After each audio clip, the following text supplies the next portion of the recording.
edition with Rotus Oddiri. Good morning, Rotus.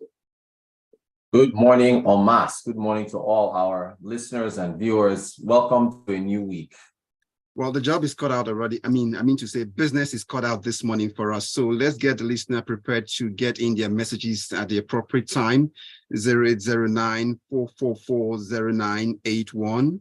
0809-444-0981 for your WhatsApp messages. Rotus, CBN brings back BDCs, introduces new operational mechanisms for bureau de change operators in Nigeria. How will this BDC reintroduction work in the country? Yeah, the BDCs are back after being kicked out by Emefiele. We must remember, though, why they were kicked out. He accused them of trying to profit off of the arbitrage, that is the difference between the official rates and the black market rates. Of course, trying to maintain an official rate that was not sustainable is why you have such a big gap in the first place. So Rotus, if I stay with you, if I stay friends with you for a long time, I may be profiting off your certificates, and it's seeming like I'm beginning to talk like. Just go, please. I'm sorry. I understand.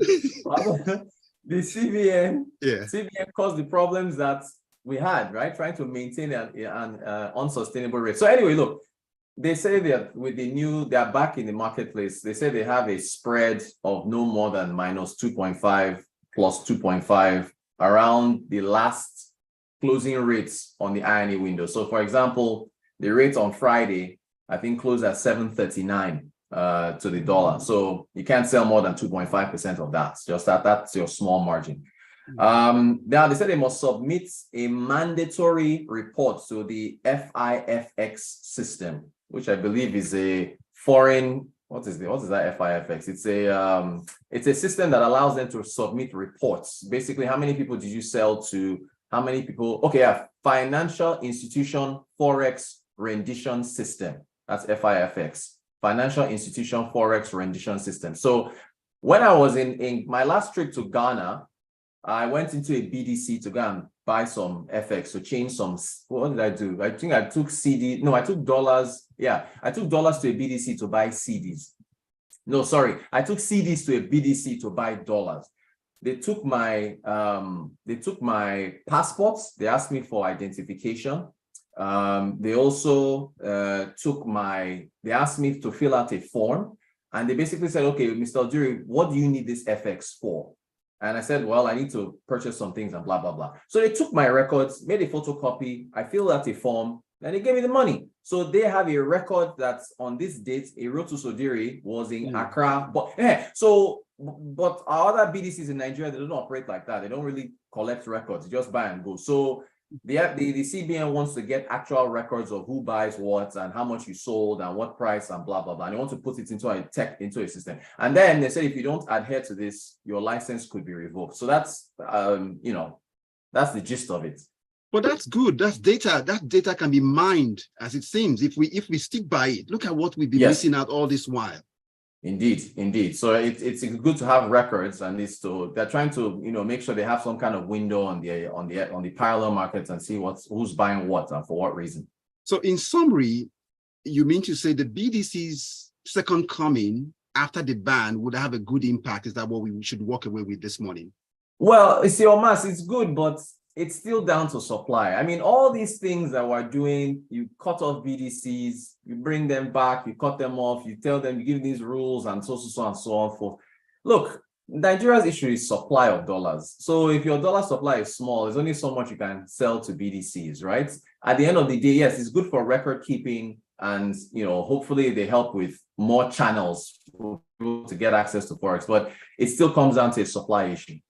No, but let's even clear this up. When you say BDCs, are we including the Aboki who ask you when you go buy, let's say, Allen and the other parts of the country? Would you say who ask you dollar, pounds? Those guys they operate in the black market. The BDCs are talking about official office where you walk in and there's a plexiglass. Hey, it's official. That is what we're talking about here. Those guys aren't really okay. Not really there. Let's walk through this next one. Let's move on to the ministers. Hopefully, if all stakes well, no last minute changes at the villa. It seems we have new ministers being sworn in today. What challenges do you see ahead of these guys coming on board? Number one, Nigeria's debt burden. Number two, Nigeria's low revenues. Number three, Nigeria's low productivity. Number four, I think Nigeria's, I don't know, you can maybe lump this up with productivity. Lack of value-added goods that we're not exporting. I think those are the top four. Those are the top four challenges, but debt is number one for me. That debt is number one. So why is Nigeria's debt burden one on your list? This thing should keep everybody up at night. It's huge. Look, our revenues for 2022, if I estimate, according to the budget of the Finance Ministry, looking at the budget's performance, our revenues for the first 9 months of last year was 4.2 trillion. If you annualize that, so 4.2 trillion divided by 9 is 466 billion. If you assume they got 466 billion in revenue in the last 3 months of last year, it comes out to 5.6 trillion naira. Our debt was 46.2 trillion. That is total public debt, right? 46.2 trillion. The CBN Ways and Means, the overdraft to the government, was another 23 trillion. So you add those together, that is 69.4 trillion naira in debt, right? Yes. Versus revenues of just 5.6 trillion. That is a debt to revenue multiple of 12.4. That is your debt, your total debt, taking everything, is 12.4 times your revenue. It is crazy. I mean, how do you get out of that? It's a deep, deep hole. We're neck deep in it already, as it sounds. So when you not even neck, this one is above neck, eye, forehead, hair. You are submerged. You are submerged. And the rule of there's this this advice that goes for free that when you are deep in a hole already, the best time for you to stop digging. Exactly. So, look, if we take this as an like, we do personal finance on Wednesdays. Yes. If you were to look at, if Nigeria was a person, was an individual, and you say somebody makes 100,000 naira a month, in a year, that's 1.2 million. That's your salary, right? If you apply that multiple, that debt multiple to your revenues, yes, 1.2 million in a year times 12.4 is 14.8 million. Can you imagine bringing in $1 million naira in a year of revenues and your debt as an individual? That person what do you want to do? What do you want to do? One day, just starts walking on the streets of Lagos and he's multiplying, just solving some maths in the air. You don't even know. That's how people just go gaga like that. But honestly, there's a message here relating to the CBN, and it's from Tayo this morning, and it says, CBN is part of the problem. All the policy flip-flop is not helping the country. Make BDC's operations transparent for the public to engage, and enough with the speculations. That's what Tayo has to say this morning. Well said. Well said. Well said. And I see Ahmed is here with a message. Ahmed says, if possible, CBN should find a way to regulate those aboki. You see why I threw them under the bus instantly, that stand on the road to buy and sell dollar, because they get the dollar through the external remittances that should have gone through official window. Ahmed from Ogudu. See, Ahmed is right, yeah. But the thing is, how practical is it? There are so many. They are everywhere. They are every state you go to. There's those guys on the street. It's like saying you want to regulate people who sell oranges or sell akara or sell bottled water. How will you do it? That is tough. It's tough. And my own is that, see, whether it comes through official channels, whether it comes through black market channel, just let the supply fall into the country. Let the money come in and let people just get access to FX, whichever way. But I understand his message. Yes, we like to see it through official channels.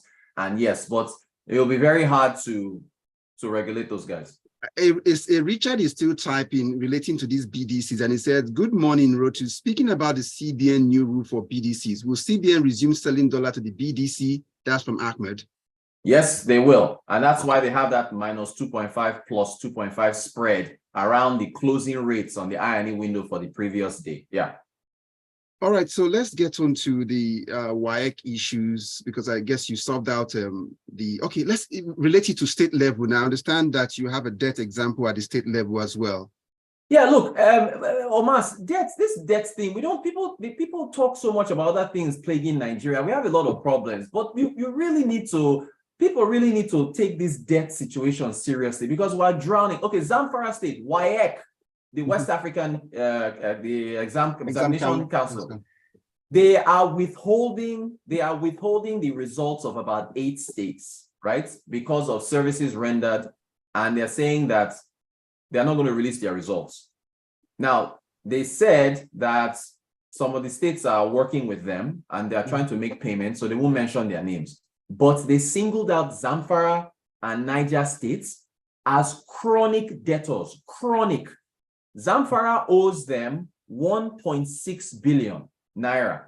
Now, if you look at Zamfara's fiscal structure, Zamfara has total revenues, their internally generated revenue from 2021 was 12.9 billion naira. FAC allocation from Abuja, when you share oil revenues, was 55.3 billion. So only about 12% of their total revenues came from their own internal revenue. But even though, Omas, when you add the two together, it comes out to about 68.2 billion, right? Yeah. FAC plus internal revenue. Their domestic debts for Zamfara in 2022 was 112 billion naira. It is double the amount of their revenues from FAC and internal. Then they have foreign debts of 31 million. If you that one, just convert anyone you want and add it. Zamfara's debt is almost 200 billion. So they are, for all intents and purposes, they are underwater. And get this, the former governor of Zamfara State is being Metawale is being sworn in today as a minister. I can't remember what portfolio he has, but the new administration was now blaming the last administration. So if the new administration in Zamfara is going to blame the last administration for the debt burden they have, what do you think the presidency is feeling like with the last administration?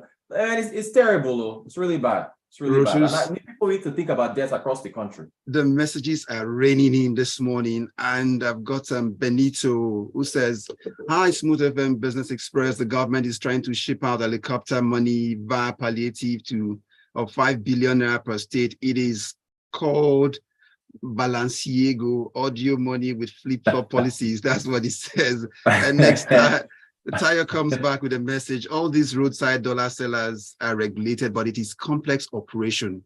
They all report to some supervisors who engage regulation. That's what Tayo says. That even though it looks like it is chaotic or unorganized, but somewhere it's organized under what they they sell at the parallel market rates, and the CBN doesn't recognize the parallel market rates. So that's the thing. They don't sell at official rates. They sell at black market rates. So and that brings in Olalekan with the message. The government should look beyond oil revenue. They need to look at solid minerals as alternative revenue source.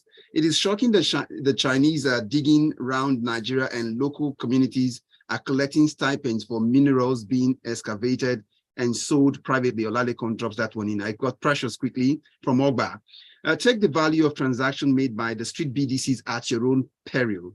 I have seen these guys transact $2,000 transaction on the street without any record for the official supervision. Of course. You see what Rotus is saying? Black markets, of course. Black markets, markets, of course. Then someone else drops in. You are looking for Matawale's portfolio. It says defense, so that's what Williams drops in. Okay, there we go. Someone comes in again, follow up. Minister of State for Defense, that's Olufemi.